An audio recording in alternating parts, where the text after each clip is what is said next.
May nagpa-reserve sa atin ng 4 na chowpan at saka isang pirasong Hungarian. I-ready na natin yung 4 na rice kasi baka maubusan pa siya.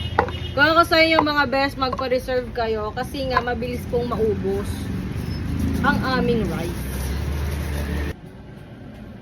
Ganyan karami yung rice natin mga best. Hindi masyadong puno.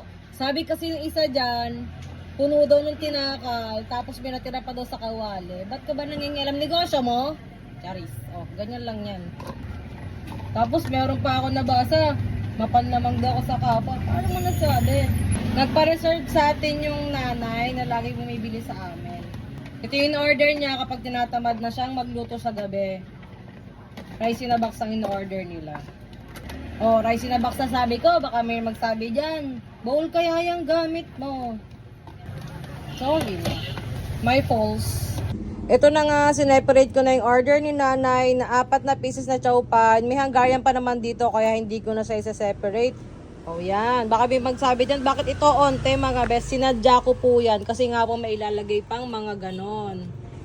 O, ilang naman mga best. See you! Yung nagpa-reserve sa atin ng 4 na rice at isang Hungarian. Dadagdagan daw ng isang rice. Noted, ma'am. Sila yung suki natin, panghapunan. Yun, 210.